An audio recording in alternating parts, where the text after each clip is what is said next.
Hey, my friends. Today we're talking about the sensitive topics of body shame and eating disorders, and we're going to explore the impacts they can have on individual lives. I'm going to teach you how to recognize the signs of unhealthy relationships with food and support loved ones who might be struggling with this, because I keep seeing this come up with my clients. If you want to begin your journey towards self-love and body acceptance for yourself and even your children, then tune in and learn how you can have greater happiness and confidence in your life as we address this sensitive topic today.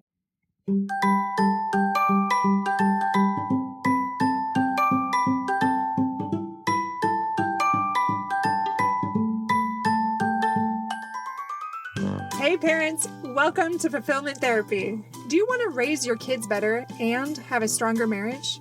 Are you up late at night researching marriage and parenting tools and self-care tips? Do you start each day hoping for deeper connections and less chaos, but it ends with family arguments and going 12 different directions again? My name's Kendra, wife, mom, therapist, and growth enthusiast.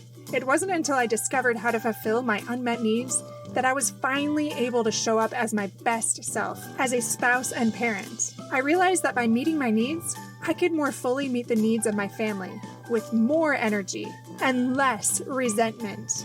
In this podcast, I teach parents skills like boundary setting, prioritizing personal needs, communication, and claiming ownership. Just like my clients, you'll be shocked by the improvement in your marriage, parenting, and personal life when you focus on fulfilling your important unmet needs. Ready to prioritize yourself so you can quit mentally throat punching people? Then grab those earbuds and head outside, and let's rock and talk.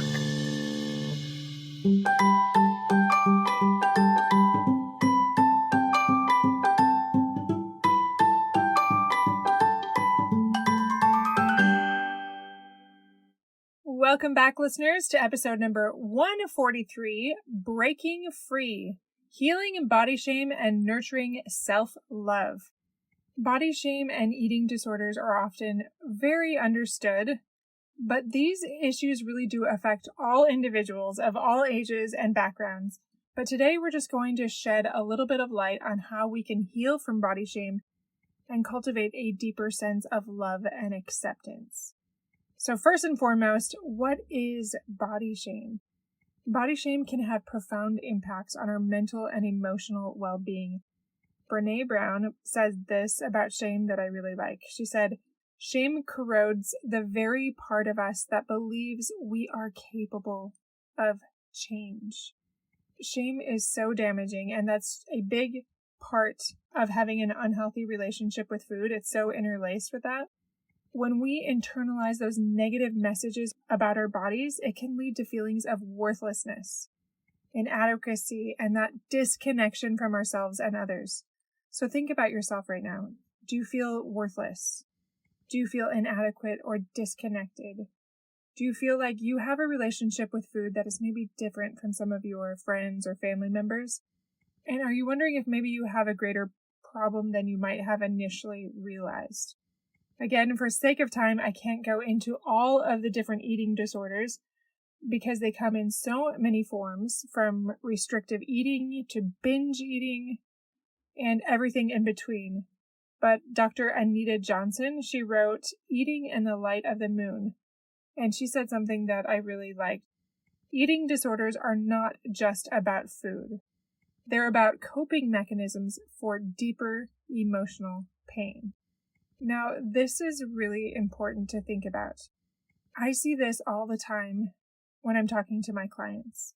There is a deeper pain, like peeling those layers off of an onion, that get to the core of what this is about.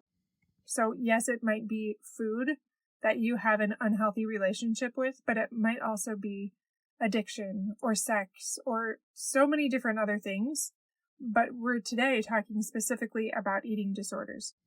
Now, if that's not your thing, that's okay, but just insert the thing that it is that you are using as a coping mechanism to really numb your pain or to self-medicate. It's really crucial to recognize the signs of disordered eating behaviors. In several of my clients, I see obsessive calorie counting, maybe frequent dieting, or using food as a coping mechanism for stress. Now, do you find that you are rigidly trying to control your diet? Or is that all you want to talk about? Or are you overly prideful about how you are restricting food? This comes in so many different ways, and they're not necessarily like in the movies where you are throwing up after everything that you eat. These are more severe cases, but what I often see with clients is that pride in having greater control that is not a healthy control. Now, I do think it's a good thing to not have the natural man control you and to have no discipline when it comes to managing your appetites. And then there's the other extreme of having such rigid control that that's all that you think about, that you love to have that power and control over your body in a way where you see food as the enemy, or you have this relationship with food that's all consuming instead of it just being food. I know maybe this is hard to relate to when you're thinking about food, but relate it to something else, like how some people view intimacy as so important and that's all they think about. And yet you that may not struggle with that are thinking it's really just sex, or it's really just a physical connection in that way. It doesn't carry this big, huge weight. Well, does food carry that weight for you? Or maybe you're seeing this in a loved one and you're starting to wonder, is there something more here? And another good indication that there is a problem is if it is coping with those deeper wounds. Do you find yourself going to food or restricting food or doing those things when you're feeling shame, when you're feeling really tired or angry or lonely? And are you using that as a way to escape or to cope with that pain? We all do that in small amounts, but if it's becoming something that is affecting your health, either your mental health or your physical health, it might be time to get help. So how do you cultivate a healthy relationship with food? We can begin to heal our relationship with food and with our bodies through mindful eating. You've probably heard that term before. It's kind of a buzzword, but I want to explain that a little bit deeper, what that actually is. This involves paying attention to the sensory experience of eating without judgment. So Dr. Michael May is the author of Eat What You Love What You Eat. And this is what she says. When we eat mindfully, we begin to trust our body signals of hunger and fullness, leading to a more peaceful relationship with food.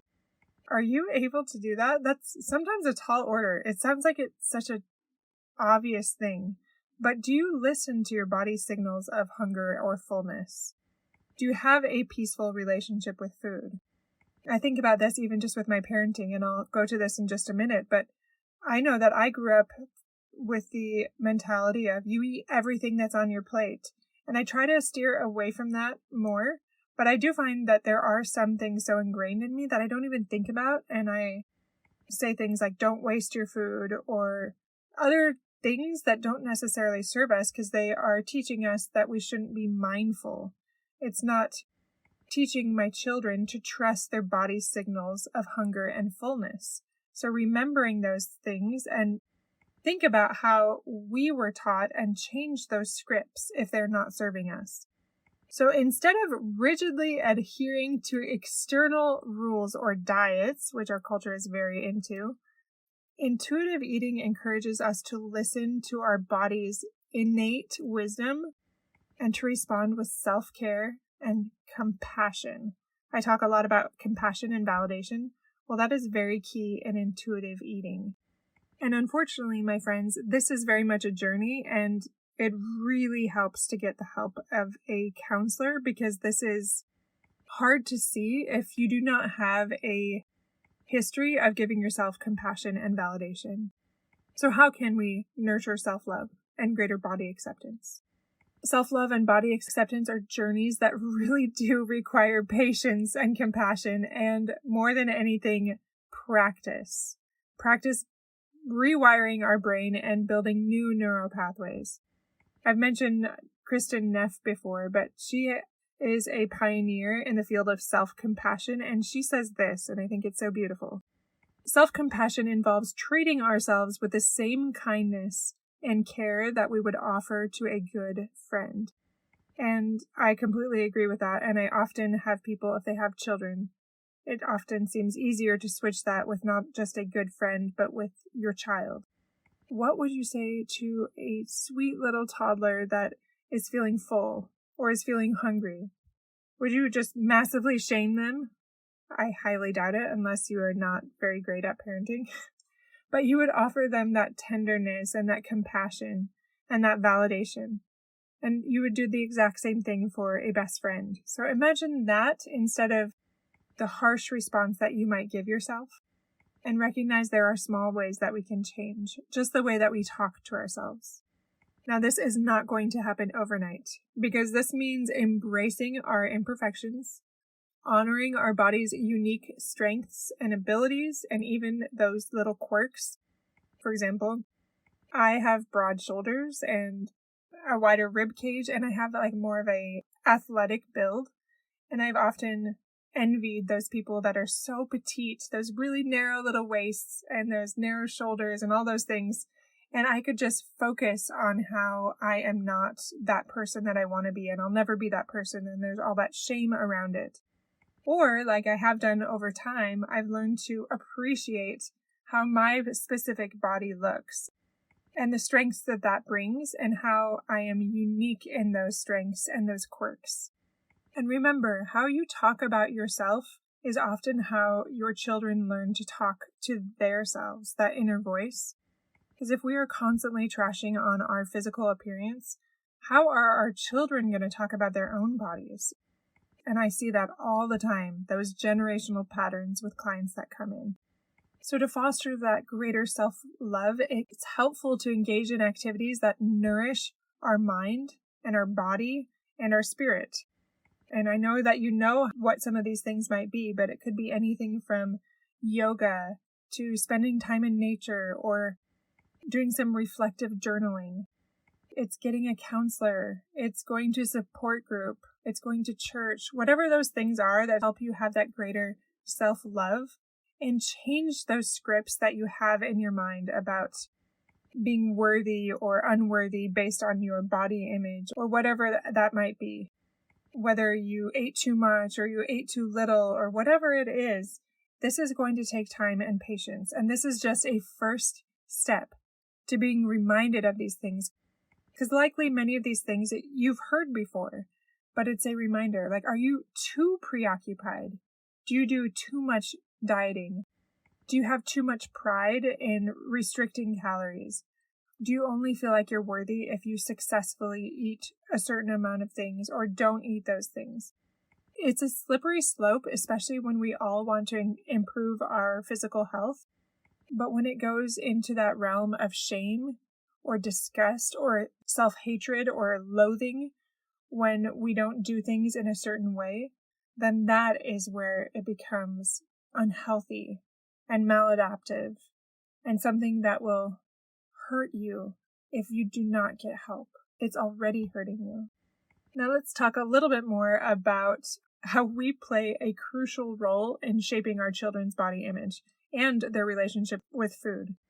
Dr. Alan Satter is an expert in pediatric nutrition, and she said, when parents provide structure and support around meals, children learn to trust their internal hunger and fullness cues, leading to a healthier relationship with food.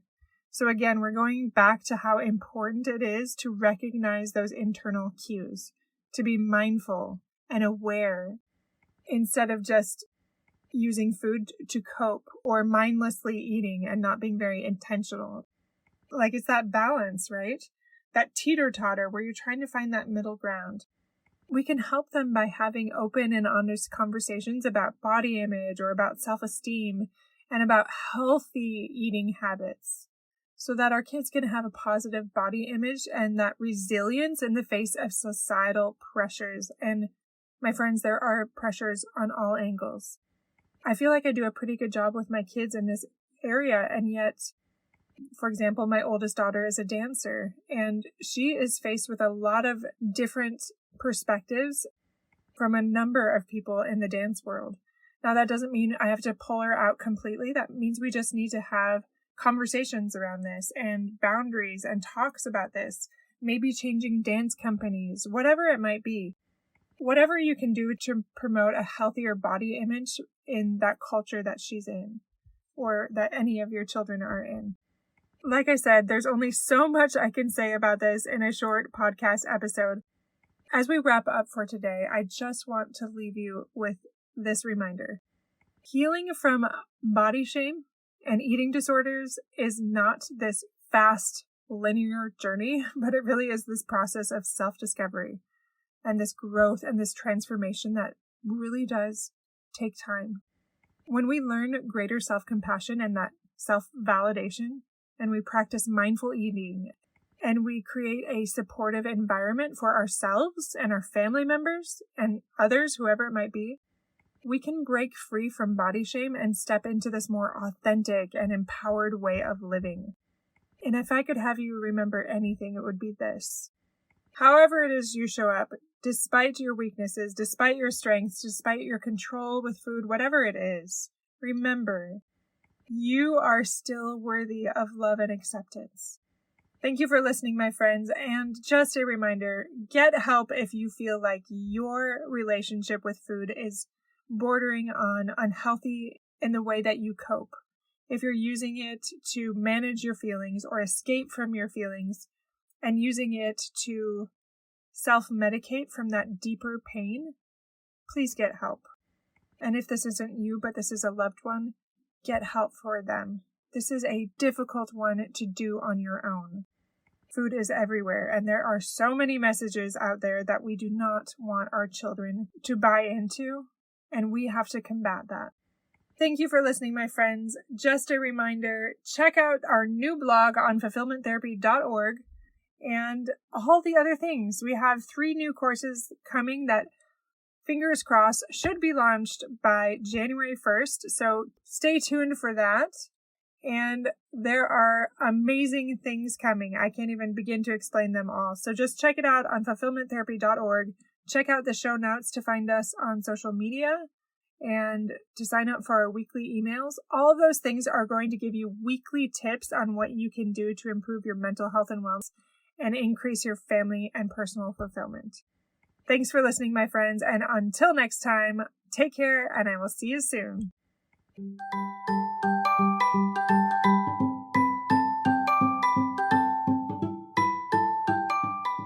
Hey friends, I hope you enjoyed today's episode. If you did, chances are someone else would too. Would you take 30 seconds to share this with a friend who's looking for greater family fulfillment? And while you're sharing, tell me what you think about the show by leaving a review on Apple Podcasts. It refuels me when I hear this podcast is helping you. No matter what your house or your hair looks like, I'll meet you back here every Monday and Thursday morning for more episodes. Until then.